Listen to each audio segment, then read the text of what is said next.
স্বৈরাচারের পতনের পর বাংলাদেশে একটা রাজনৈতিক শূন্যতা বিরাজমান।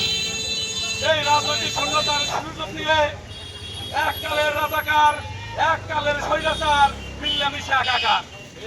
সংগ্রামী সাথী ও বন্ধুগণ, গত 9 জুলাই ঢাকার মিটফোর্ডের সামনে আপনারা দেখেছেন সোহাগ নামের এক ব্যক্তি নির্মমভাবে হত্যার শিকার হয়েছেন।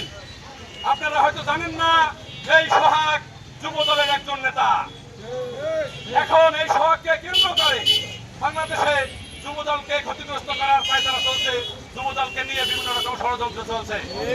ঘটনা তদন্তে জানা গেছে এই সোহাগকে দুর্বৃত্তরা ষড়যন্ত্র করে হত্যা করেছে এবং আমার যুবদলের শহীদ সোহাগ আমার ভাই, আমরা এখন এই শহীদের সোহাগের বিচারের দাবিতে গলাচিপার রাজপথে যুবদল নিয়ে এক হয়েছি। সোহাগ ভাই মরল কেন? প্রশাসন জবাব চাই। প্রশাসন জবাব চাই। সোহাগ ভাই মরল কেন?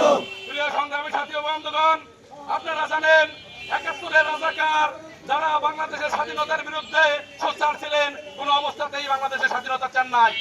এছাড়া আরো কিছু ধর্ম ব্যবসায়ীরা একত্রিত হয়ে এই বিএনপির অগ্রযাত্রাকে, বিএনপির বিজয় যাত্রাকে বাধাগ্রস্ত করার জন্য বিভিন্ন রকমের ষড়যন্ত্র করছেন। আমরা শহীদ জিয়ার সৈনিক যারা আছি, বিএনপি পরিবারের যারা আছি, আমরা যে কোনো ষড়যন্ত্র মোকাবেলা করব ইনশাআল্লাহ। ষড়যন্ত্রের রাস্তা না। এই বাংলায় থাকবে না। ভেঙে দাও, পুড়িয়ে দাও। ষড়যন্ত্রের রাস্তা না। প্রিয় সংগ্রামী সাথী বন্ধুগণ, গলাচিপা উপজেলা যুবদল কর্তৃক এই বিক্ষোভ মিছিলে আমরা গলাচিপা উপজেলা যুবদল একত্রিত হয়ে যে মিছিল করেছি এর একটি উদ্দেশ্য আছে। গত 9 তারিখ বাংলাদেশে সোহাগ নামের একটি ছেলেকে হত্যা করা হয়েছে। যে হত্যার দায়ভার বিএনপির কাঁধের উপর উঠিয়ে দেওয়া হয়েছে।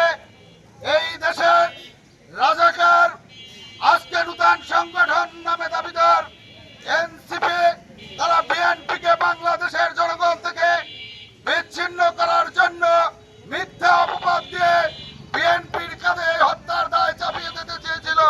বিএনপির শত্রুরা হুঁশিয়ার সাবধান, হুঁশিয়ার সাবধান। আমরা 2-1 দিন পরে আমরা কি দেখতে পেলাম, বাংলাদেশের নূতন সংগঠন এনসিপি তাদের মিছিল থেকে এই সোহাগ হত্যার প্রধান খুনিকে গ্রেপ্তার করেছে পুলিশ, মহিমকে গ্রেপ্তার করেছে পুলিশ, প্রশাসনকে গ্রেপ্তারের জন্য আমরা ধন্যবাদ জানাই। বন্ধুরা আমার, আপনারা দেখেছেন সেনাবাহিনী 3 জনকে